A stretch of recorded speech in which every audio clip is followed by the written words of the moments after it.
It is Saturday, September 12th, 2020, 5:01 p.m. The tech gods were not particularly hostile today, so we are reasonably on time. It is a pink John Deere hat day up in Cape Cod. We're going to get into why that is, because those are special days and we always need to process that. In Washington, it is quiet and rainy. It's a sleepy sort of day. I paid some bills. I lay around. I started listening to the second season of Mike Isikoff's Conspiracy Land podcast, which is very worth everybody's time. Maybe we should have Mike Isikoff on to talk about it. I am aware that it is hell in Oregon, in California, in the West Coast. Things are turning into a bad, bad way. But back here on the East, it is cool and rainy and kind of pleasant. And notwithstanding, we are not allowed to have fun anymore, even when we have a pink John Deere hat, a flannel shirt, and it is fall in Cape Cod. So, Kate, take the monologue away. Yeah, I don't know. I was just going to kind of like say that for some reason this week was, and we talked about this just kind of like last night over text really briefly. It's like, for some reason, I just felt so exhausted this week, and I have no idea why. Like, there's not really a good reason. It's not super hot here. Everything has gotten nice. I am not back to school because I'm on sabbatical, and I have some small deadlines that I'm having some trouble finishing, but they're nothing major. And I don't know what it is, but like I'm waking up and I'm like still just so sleepy, and I'm just kind of like exhausted all day and just don't have my usual, like, I don't know, my usual kind of energy to like can 7 quarts of tomatoes and go oystering and write a short article or whatever. I just am feeling super tired. I don't know what it is. And like, then it kind of hit me that even though, I don't really have much actually to complain about in my everyday life. I have everything I could want and need, that it has been 6 months since I left New York, and since like kind of everything was up, everything in my life was kind of upturned, and then, and we all had to keep kind of going on with our daily lives and doing things and hitting deadlines and teaching classes and doing whatever. And like, maybe I'm just really like, I'm finally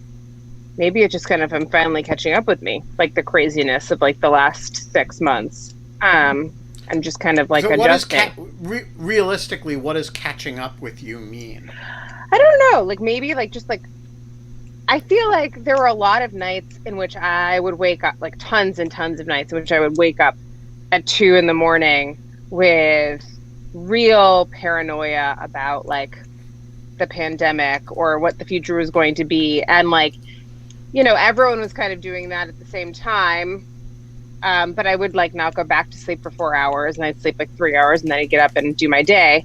I don't know. I guess it was kind of like really terrible sleep, like no exercise, like over the past couple of months, just because I'm just mentally exhausted all the time. I don't know. I think that that's kind of like most of it. And I think that maybe also like I put like a lot of energy into like my garden, and that was like my big hope. And now like the garden is kind of almost done, and like the fall is here, and like I don't know that I have like a project to kind of like pin my plans on going into like the winter, if that makes any sense. Not in lieu of fun?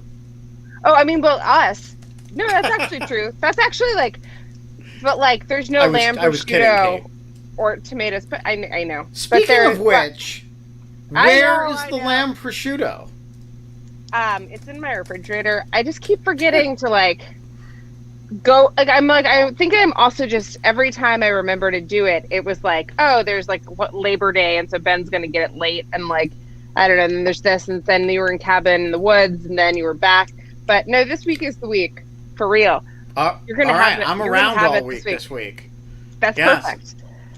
I also have like a care package that I've kind of been like putting together in my head, but like a good essay or something. Like it kind of just had to like I'm like slow, like it's gonna have like tomato paste in it that I just canned, and like turkey feathers, and I don't know, just a bunch of like weird stuff that will be fun to like share with you that we have been talking about. Excellent. And like, yeah, I think it'll be fun. So, Should we plan the yeah. show for the day? So I just sent a note to Izakov to see if he wants to come on and talk about Conspiracy Land. And I'm also sending a note to my friend May El Sadani, who's a very interesting, thoughtful human rights lawyer who does work on the Middle East, particularly Egypt, and see if she wants to come on and talk about Egypt human rights issues, which are getting super ugly. Um, Yeah. um, I think that that would be great. The only thing that we have is Nate personally and Josh Tucker coming on to discuss their book, Social Media and and that's Democracy. Tuesday or Wednesday. Yep, it's on Tuesday. I put it in the calendar. And so anything else I this even week have would the be calendar great. up now. Oh wow, Um, I'm so glad. So we have Um, two text invitations out to Izakov and um, uh, uh, to May.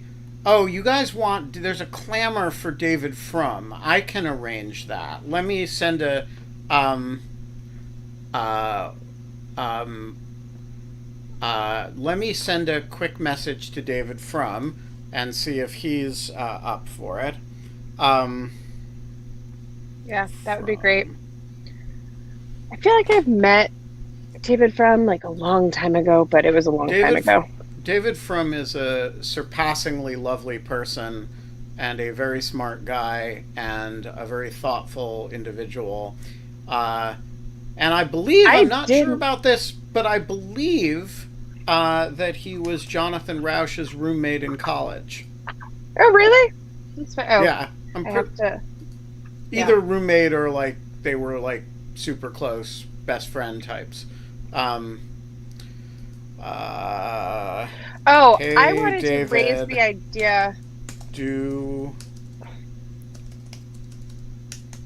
you want to join Kate Klonick and me Me. on our daily live show in lieu of fun?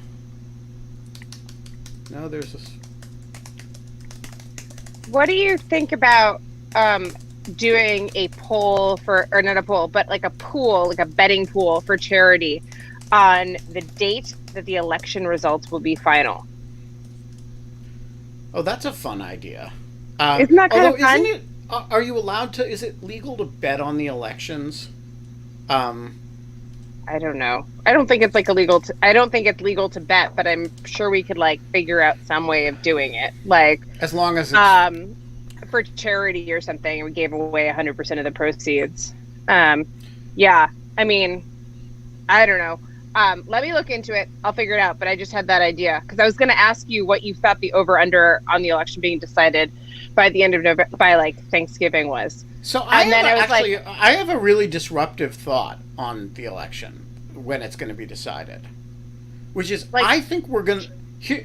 I think there is a much higher chance than people are saying that we're going to know election night, and I'll tell you why. The reason is that right now there is a very good chance that Joe Biden is going to win Florida. And there is no path to victory for Donald Trump without winning Florida. And so, that's fair. and Florida is the state that, counts all the absentee ballots same time as everywhere Wasn't else. there like a case about them in like 2000? I forget. Yes. But it wasn't because the initial result wasn't available by the following morning, right? Yeah. It was because it was challenged. So look, if Florida is super close, if it's going to require a recount, then we're in a situation where we might very well have unknown. But if Florida goes for Biden and we know that night or early the next morning, Well, then we know we're where going you're to know betting who then. won. Well, I don't I know. feel like we should make a spreadsheet. We're not also betting about the outcome of the election. We're betting about when the election results will be final, which I think is No, a no. big difference. Well, so let's start with a poll among our people. Our people. I love our people. Yeah. All right, Also, let's do this. okay, I'm glad that you're excited by this. Will the election results be known? Question mark. Election night. Day after election day. Oh, I thought you were going to ask them if they wanted to do this thing for charity. Oh no, we can do that later. Okay. That's not up to them. We decide these things. They decide whether to participate. Yeah, we're like this is like that's a very parent moment of you, Ben. Like this is not a democracy. Within a month.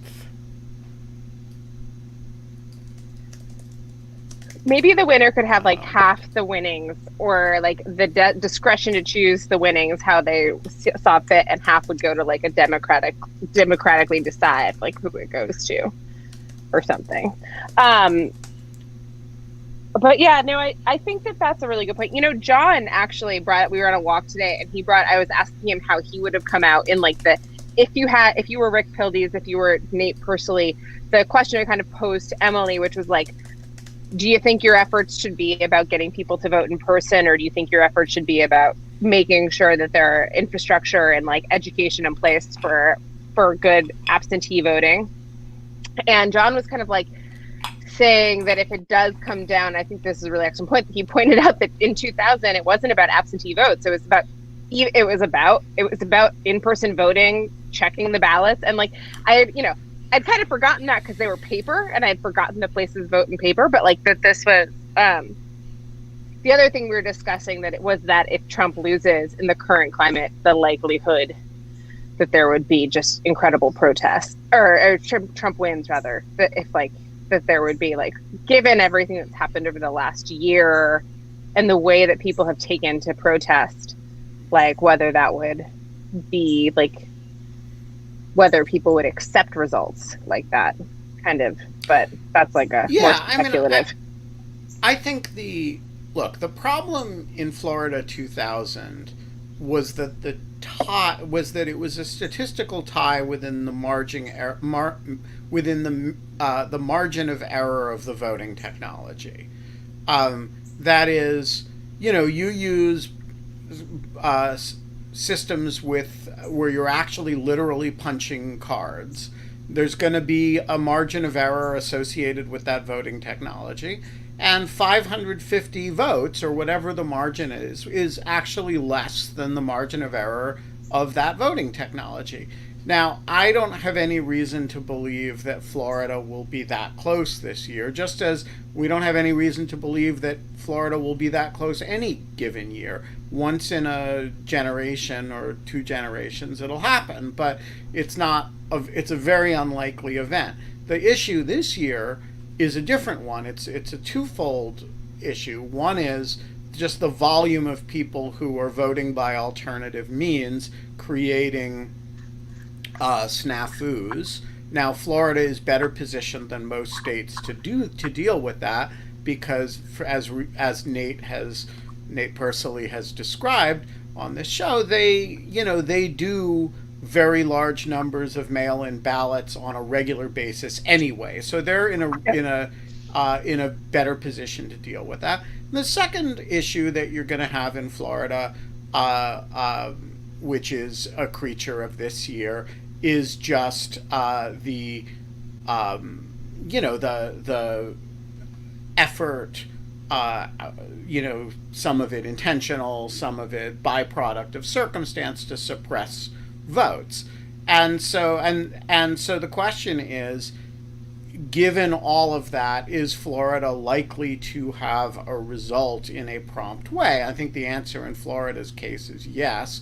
The answer in a case like Pennsylvania and Wisconsin is maybe not. And so you end Especially up with Wisconsin. yeah, I mean, there's a bunch of states that, we may have a long delay, and we have to be prepared for that. The result is, if Florida, but I think we are likely to get a reasonably prompt result from Florida. So if Trump wins Florida, that does not tell you who's going to win the election. But if Biden wins Florida, it's very, very hard to see how he doesn't win. And so I do think we will get a pretty good bellwether, at least of a Biden victory, relatively quickly. Yeah. Yeah. Other The other thing is, what is that? There's got to be some people. I wonder if people have like, what I'm worried about are things like we get X number of people voting in person, and then like we have X number of people who have like requested absentee ballots, and for some reason the numbers add up to more than one, meaning like there's like that there are like just too many possible votes out there, and so like the entire legitimacy of the election kind of gets called into question. That's like what I think will delay it kind of indefinitely, if that makes any sense. If that Yeah, which I could kind of see happening. I think that's right. I think if you imagine uh, the circumstance in which you end up with a very long delay is if, first of all, some of the Trump pickup states, or the states he needs to hold, are clearly in his column. So, imagine that he wins New Hampshire. Imagine that he looks very plausible in Minnesota, right? So it really does come down to who is going to win Wisconsin, Pennsylvania, Arizona, which always takes a long time to count votes. Remember 2018 with the Martha McSally, Kirsten Sinema race.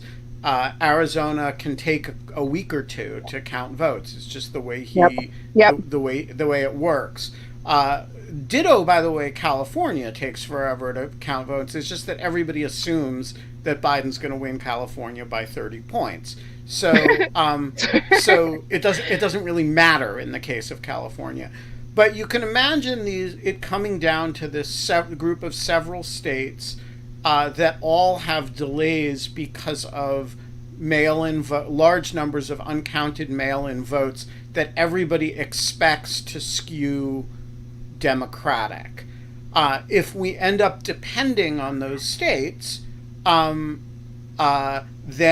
yeah, it's going to take a long time, and it's going to be a swing, assuming that everyone's right that those mail-in ballots will skew Biden.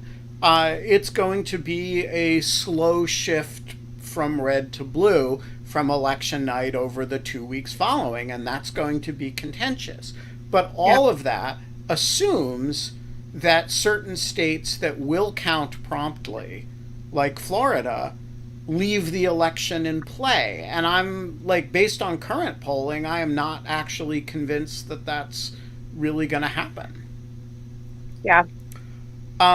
So the other person who we have been repeatedly asked to invite on, and who we've never kind of actually gotten, is John McWhorter, who I really want to talk to. He does not follow me on Twitter, which means that I am going to have to see if I can dig out an email address for him. But I have not forgotten and will do that this week. The other thing is that it is a mystery guest week for you, right? Tomorrow, crap. Not for me. Yes, I think that's right. Yeah. So who are you going to ask? I don't know yet. You can't even trick me right now, Ben, even though you love to do it. Yeah, I don't know. I kind of think, even like, I just think that we should try to make generally, like, I don't know, um this should be like fun. I just like the week. I mean, not that it isn't always fun, but like I think it should be like friendlies. It should be like people were like, I thought Emily was really fun. Like we had a bunch of fun guests this week, but also a bunch of like tech issues. I was going to Maybe say, we should I'm have like, only funny people.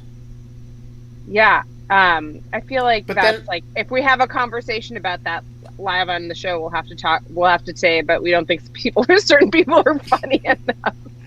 yeah. So, um, the yeah, I just think that yeah, I kind of like that idea. Like, so I'm seeing kind of, oh yeah, Kaylee Swift about the crows. That's like someone we should like line up for the future.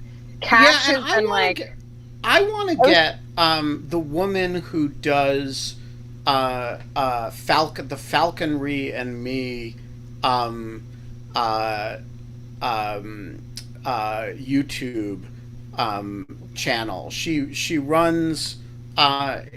She has all these birds, and and I think she's fascinating. And she has Fable the Raven, which I think is super cool. And I want to have her on. yeah, I know. I think that we should definitely try to. We should do like maybe we should do a Corvid week for COVID or something. And have Yeah, like Bailey the Swift Corvid and not her, or, COVID like, week. the Corvid, not COVID week. I feel like we could easily fill that up. We could get someone to come on and yeah, Kaylee Swift would talk about necrophilia and ravens. Like, I don't know. We could just live stream Tony like feeding peanuts to his blue jay. I don't know. Yeah, the old crow medicine show. Like, I do a think that's a live great sponsor. idea. Can you reach out to Kaylee on Yeah, I'll figure and it. I will Sure. reach out to I don't even know her name, Falconry and Me woman. Yeah, we'll figure it out. That sounds perfect. Some There's rural British woman. Yes. There's wait, there was someone just said something that was really good. Okay, so I guess apparently John McWhorter does a show with Glenn Lowry. Um, Glenn Lowry is like a complicated person for like a Yeah, lot of reasons. very What smart, did you say? interesting person. Very smart, Very interesting person. Yes, but he's super controversial, and I think, and like he teaches at Brown, which is obviously like my alma mater. But one of my favorite. Have you ever listened to the Love and Radio with Glenn Lowry? It is No. like, it is maybe one of the best episodes of podcasts that I've like, single episodes of podcasts that I've ever listened to. He just kind of monologues, and like they don't have almost have no interviewer at all. It's just him kind of telling the story of how he became, you know, a professor of economics at Harvard, and was the youngest tenured professor of economics at Harvard, and then became addicted to crack, and then like got, was arrested for assaulting his mistress. And I mean, just like the whole, and like all like his rise and fall and rise again, and just like back and forth. It's amazing.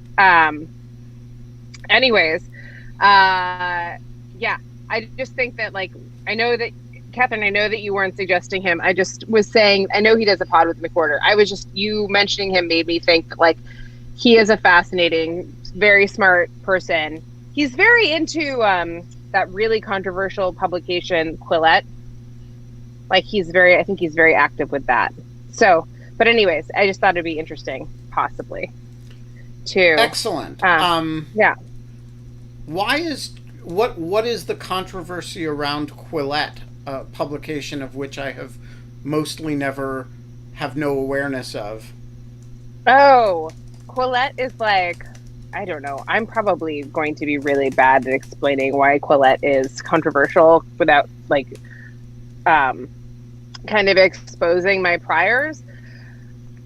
But it is like generally it's like, yeah, like it's like just generally like this kind of publication that's states things that are not politically correct at all, and speaks out against a lot of like the Me Too culture and against like cancel culture and against a lot of things. And like people generally think of it as like, yeah, it just kind of, people generally think of it as kind of like a very baiting publication, like always Who taking a publishes very it? Like, kind of, who's responsible it's an for online Quillette? it's an online magazine. I think it was founded by like Claire Lehman. She's like an Australian journalist. And it is like generally kind of associated with like the intellectual dark web. Like it's like it's, yeah, like whatever you kind of take that for, it's like, I don't know, it's just like a very controversial thing. So when I say that like Glenn Lowry is associated with it, or that like people are associated with it, I kind of just mean that like that's the level of it's controversial, and kind of the left really thinks that they're the bad guys type of like their type of thing. Yeah. You really haven't heard of this? There's also well, I've heard of Quillette, and I'm aware that there's some controversy around it, but I don't read it, or at least I don't read it regularly, and the stuff that I have occasionally seen on it hasn't struck me as particularly controversial or radical or offensive. So I've been aware that there's sort of generically aware that there's some controversy about it, but it hasn't been something that It's super libertarian. It's super libertarian at like at its best, and like it's kind of like trolling at its worst. Like trolling or like race bait, like at its worst. I just think that it's kind of it's also very academic. So it's kind of one of these places that like, so they've had, I think that he's been on Glenn Lowry's podcast a few times. They have like a young man who's like I think he's a philosophy major at like Columbia, and he writes, like he's a regular columnist. He's like 21 years old, and he's just like really, really, really, really great at writing and arguing, and kind of but he's young and black, and he argues kind of against a lot of the more progressive like black movement stuff happening right now. So of course like the right loves him, and there's just like, that's like the kind of thing, that's kind of like what's going on. So it's just like, but he's also very smart. So like, at its best contrarian, at its worst right, trolling. Contrarian. Yes, I think that's right. So anyways, I just like Glenn Lowry is a complicated guy. Andrew Sullivan called it refreshingly heterodox. So like that, if that gives you a sense.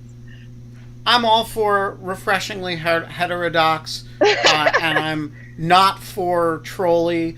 And if the distinction is in the eye of the beholder, I certainly think Glenn Lowry is an interesting person, and John McWhorter, who I think is a remarkable mind and very interesting. I don't know if he has any affiliation whatsoever with Quillette, but I think very highly of him, and will invite him on the show.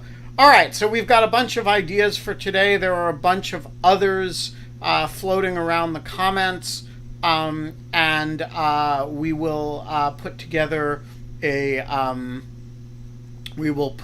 show. Let's take some questions.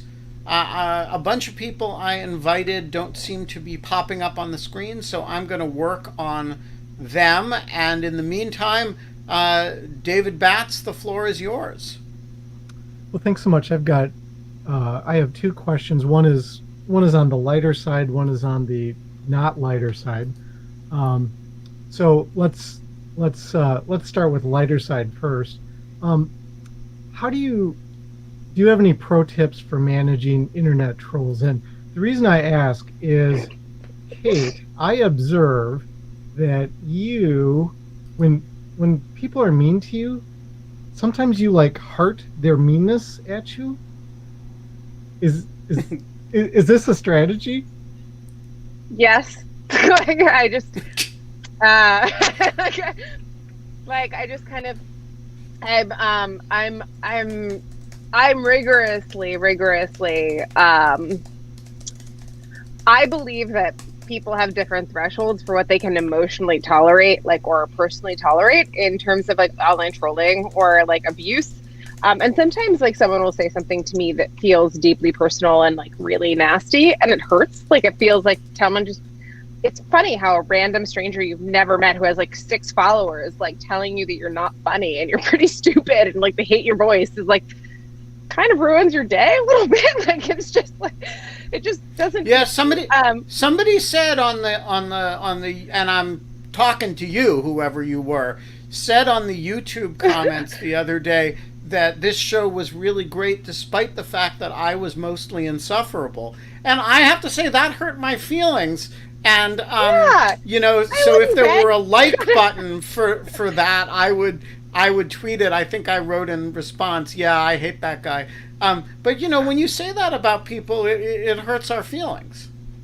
And like it's kind of one of these things that like I got picked on a lot when I was like in elementary school because I'm weird and I don't know, it was weird back then. And like, I don't know, people just made fun of me a lot. But a lot of times when they made fun of me, it was like pretty dead on or pretty funny. Like they would like tease me, but it would be correct. And I would like kind of laugh at them making fun of me. And I found really early on that like it really annoyed them. Like they would, in fact, like there was this one time Greg Freitag, I remember on the playground was like, "Why are you laughing? I'm making fun of you." And I was like, I don't know. So yeah, I guess like it's kind of a I haven't thought about it really, but yeah, I guess I do that, and it's kind of like my way of being like, you haven't gotten to me.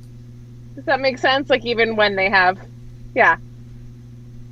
I understand what you're saying, but you've now placed me into a bit of an existential crisis because I've tweeted at you and you've hearted them, and now I don't know how you really feel. I have no idea. So I don't know what to do now. Well, retweets don't mean endorsements, first of all. I'm just sorry. I just like kind of like, I fucking hate people who put like disclaimers on. And I hate people that do this, but like, this is actually, you actually get it like a really great part of like something I wrote about in like my online shaming paper. That is like, people do not understand when they like things or they retweet things or do whatever, that like, to a person who is getting targeted abuse, it all just looks like piling on and like terribleness, even if you're liking it for reasons that have nothing to do with that, because there's no disambiguation in like the social meaning. The social meaning of that like button is like whatever it is that person takes from it. It's not like some like universal understanding of like what it means. So like I could be smashing the like button because I'm trying to undo a troll, but also smashing the like button because I like you, David, and I like what you said. And it looks like objectively like exactly the same thing, which is why content moderation is hard, which is how I end all my monologues. Yeah, so Kate and I have very different internet trolling problems. Kate's problem is that she's young and female and prominent, and that brings out all kinds of nasty unpleasantness, and that's one category of problem. My problem is a little different. It's a combination of the fact that there is, I'm pretty sure, kind of organized, maybe mechanized, troll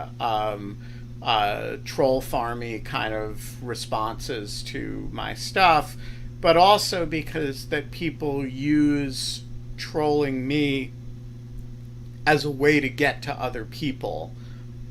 So it's a form of organized disinformation, and it does sometimes raise a different sort of personal security issue than the sort that Kate is talking about. And so I deal with it, quite differently, which is, first of all, with a pretty systematic effort to expose it, because I I actively want to use it as a way of explaining how these things happen. And so I've spent a lot of time trying to study it and report about it, find out what I can about what's happening. But then there's also a side that, there does come a point where you have to, make sure that what's happening online is staying online. And, I don't want to be dramatic about it, but there are things that happen that you have to be careful about. And that's, of course, true in the first category, too. It's just true in a different way. So, I mean, what I do a combination of things. One is systematically blocking. When I see an organized effort, I try to, block sometimes hundreds of people at the same time. And that's, an effort to, cut off the ability of organized chains to organized activity to use my account in order to. Now they'll rebuild. It's always it's like pest control. But if you don't engage in it, then what happens is if every time you tweet, somebody, some 100 people tweet the same thing in response, then your Twitter feed becomes a vector through which that information gets transmitted. You have a lot more followers than me, so that makes it more of a problem for you. I think a lot more of my followers aren't real people as well, and so getting that to constantly trying to keep that under control. Secondly, I do, and Kate disapproves of this, but I do feel strongly about it. I do make a point of outing people who send me abuse in forums other than Twitter. And I do that. I don't disagree with that necessarily. I just don't choose to do that. Yeah, I mean, I find it both therapeutic, but more importantly, I believe in it as a kind of norm creation. That I really, as I always tweet the same thing when I do it, which is you have no expectation of privacy in sending abuse to strangers. And I want people to know when they send me threatening or abusive messages that, you will not retain your anonymity in doing that. And by the way, if you're interested in being abusive, I am actively trying to create the norm in which somebody will out you, including the 15-year-old girl who's afraid to do it. Yeah. And so, I try to help other people do that. And I actively kind of want to establish that as like, if you send an abusive letter to somebody, if you send somebody something that's reasonably interpreted as threatening and they screenshot it and put it up, that's on you, not on them. And by the way, that's in violation of a lot of the social media companies' terms of service. And if you it is when you include personally identifiable information, like not their name, but like it is when you give like their email address or a phone number, or if they have like some type of like signature that like identify, like, but not their name, but like everything else. Right. And I have done it both ways. Sometimes it's easy. I will not actively seek to include their email address. But if it happens to get included in the snapshot, I'm not going to redact it. And, someday Twitter might come down on me for that, and that's okay. I do feel strongly about this.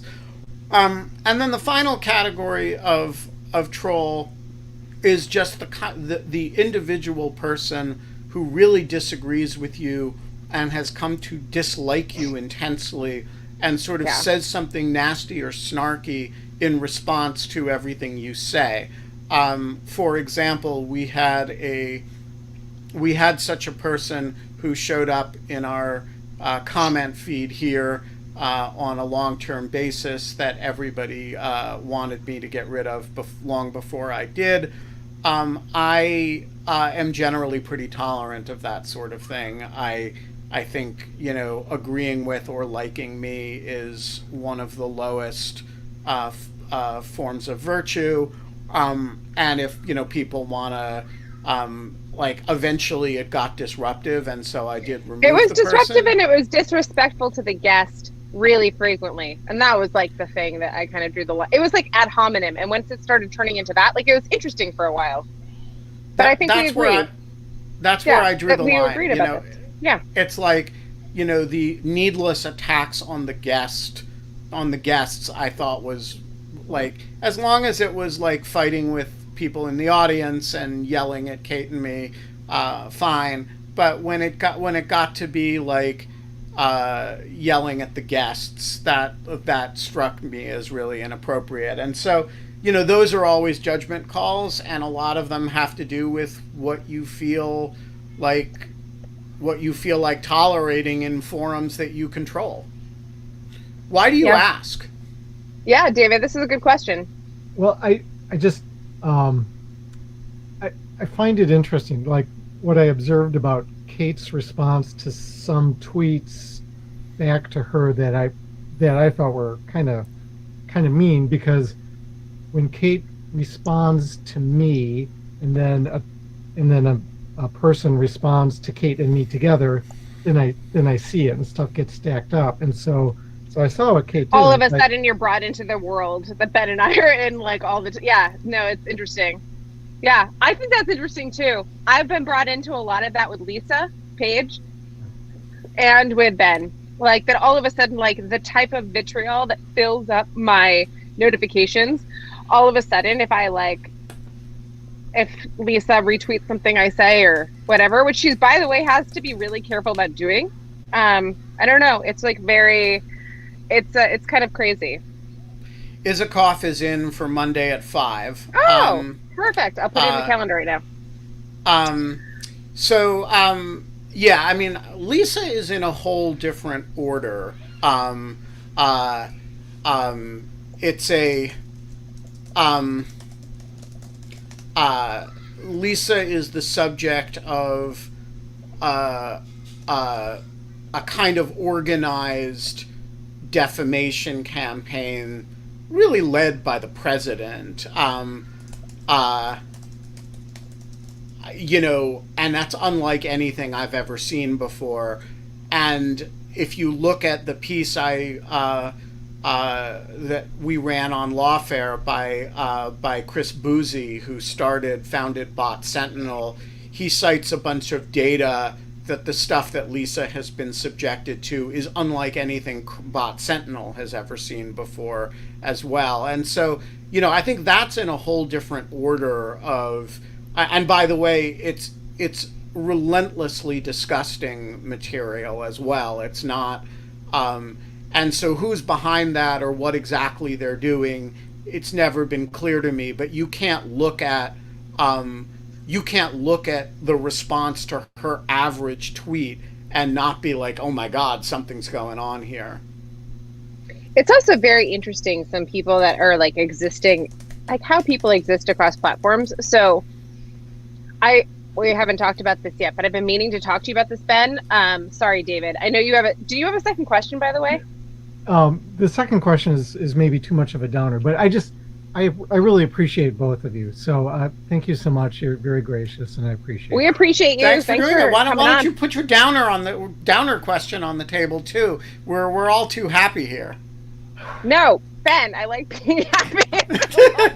All right, we're going to dismiss you before you ask your downer question. Save your downer question for a rainy day when we're already very blue. But I was going to say really quickly, so this week I gave a talk on a new platform that's called Clubhouse that I'm sure a few people have heard about, which is like this new invite only, like there's like 1,500 people, and it's like Ashton Kutcher and MC Hammer and like a ton of VC tech bros and capital, like VC capitalists in Silicon Valley.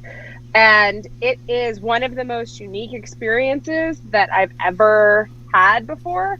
And it is also fascinating how like none of the celebrity on this particular very elite like app translates into people who have tons of followers on Twitter or Instagram. I just thought that was kind of interesting.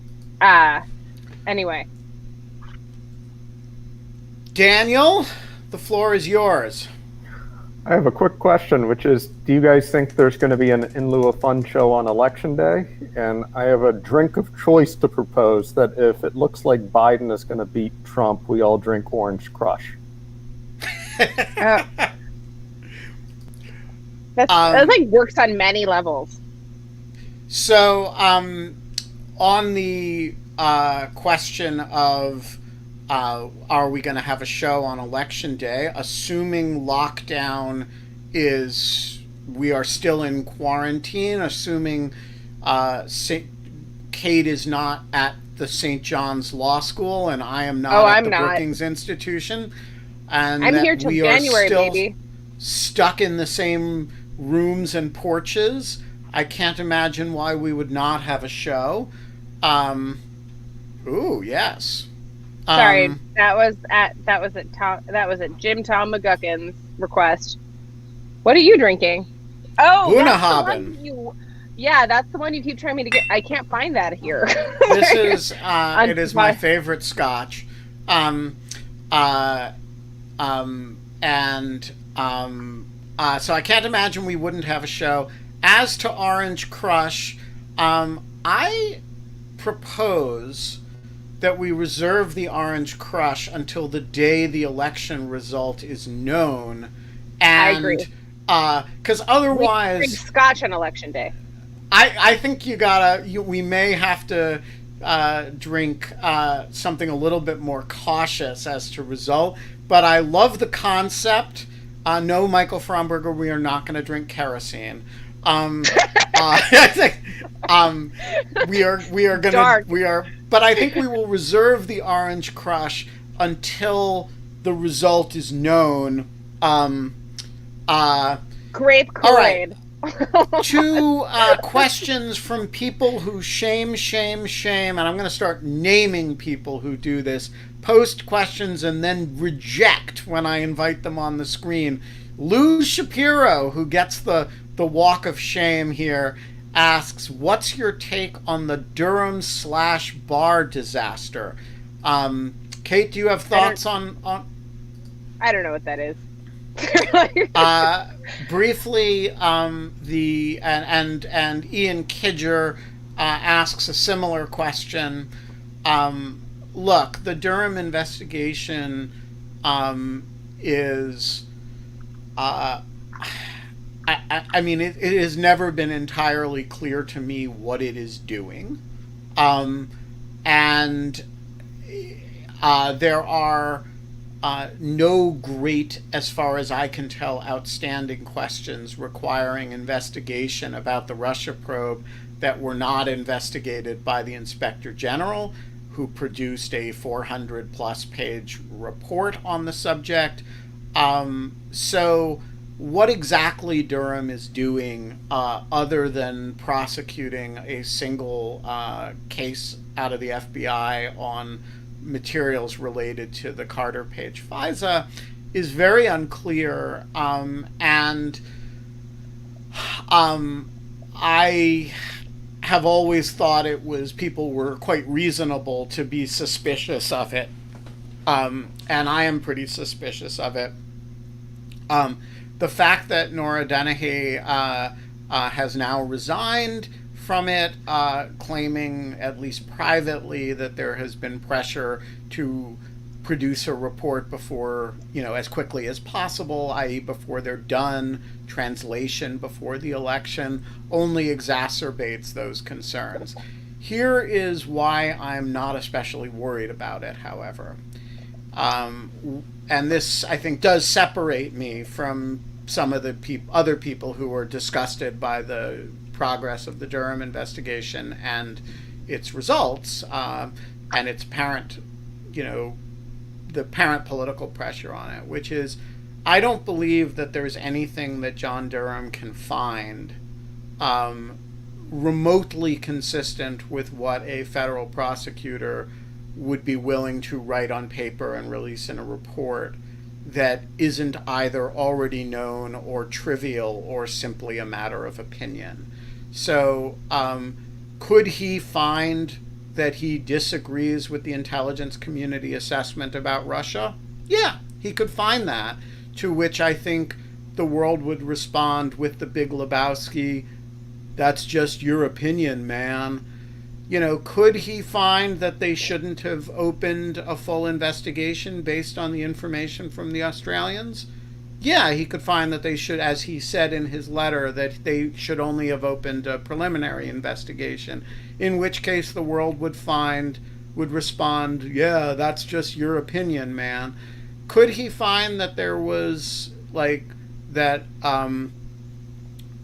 Peter Strzok and Lisa Page and Jim Comey and Andy McCabe and a bunch of other people were bad people who were all biased and mean? Yeah, he could say that.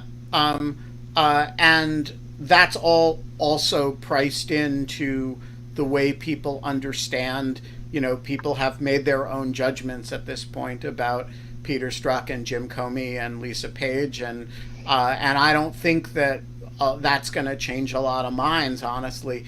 Are there great new facts that are going to change our impressions of the Russia investigation? I don't believe there are, and I don't think another deep investigation. And I say this as somebody who read all of the IG's report. You know, there was not a lot of material that's going to come out that they didn't have access to, and so I'm just not that worried. I'm not actually worried at all that he could come out with something that would be even remotely game changing. And I know a lot of other people don't agree with that, but that's what I think. And one of the reasons I think that, by the way, is that I watched the IG's investigation carefully enough that I don't think the IG was looking to clear people. I don't think he was necessarily being radically unfair intentionally, although in some circumstances he was. But I think if there had been a way to ding a bunch more people than he did, or to find something more spectacular than he did, he would have done it. And so I don't think Durham is likely to find something substantial that the IG didn't find. And remember, the Kevin Kleinsmith case that Durham just prosecuted was a referral from the IG. So even that case is nothing new. So that's my basic read. Can I ask a follow-up? I'm curious if there is a Democratic presidency and then subsequent changes to the DOJ with political appointments. Do you think that there's ever going to be I'm guessing from your answer is going to be no, but do you think that there's any more information that is likely to come out? Okay, there's two questions. One, if there's more information that is politically motivated that we're not seeing. And then two is whether there will be any type of pursuit of any of this stuff after if the Democrats win and it goes away. What do you think? Do you think that either of those are likely? Do you think people just want to move on? Look, there is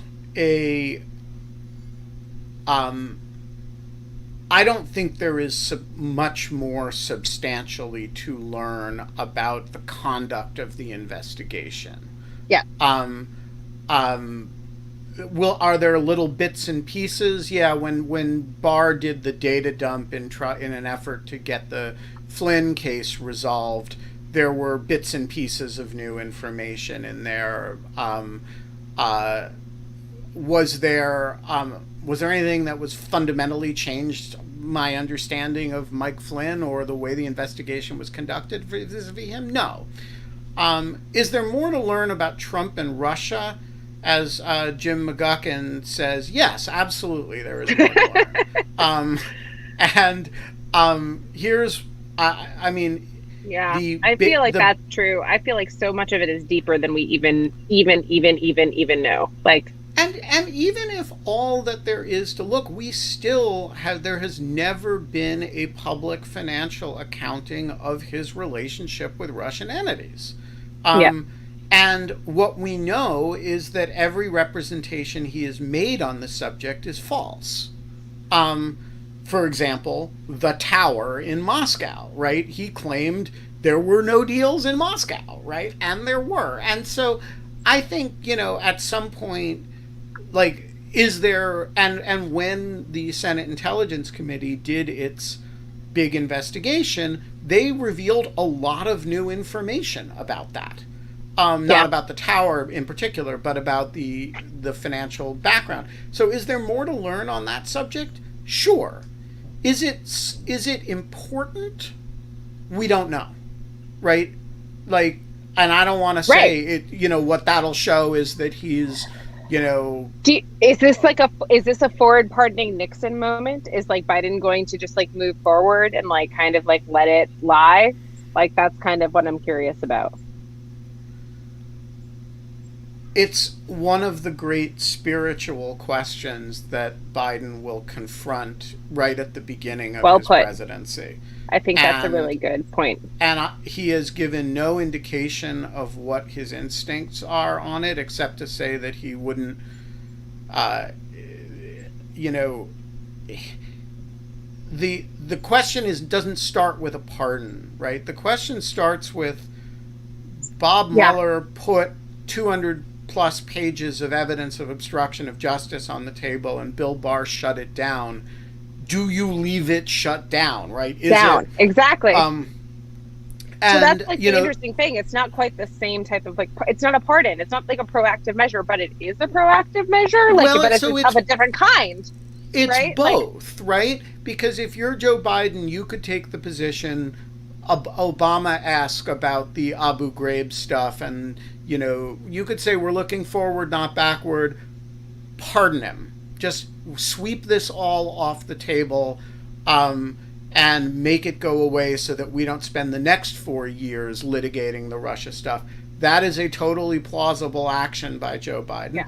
It's also a totally plausible action by Joe Biden to say, I'm not going to pardon him, but I'm also not going to encourage any investigations. If it happens, it happens. I'm just not going to be involved in any way, right? I love the Ivan stuff for this. Right. There's investigations in New York. I can't get in the way of that.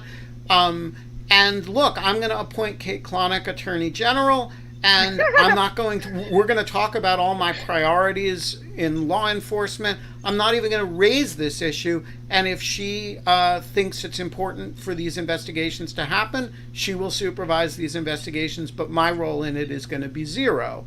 The other possibility, the more aggressive possibility, is you say there has to be accountability for what happened. I'm not going to involve myself in the details of any investigation, but you bring on Kate Klonick and you say, how do you, in your conversations, you say, how do you feel about this? What are your instincts about how to handle this?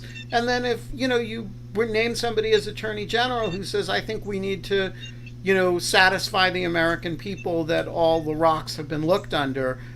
So there's a lot of ways you can play it, and I don't think we know what his instincts are. So other than obviously that he's going to appoint you to be Attorney General.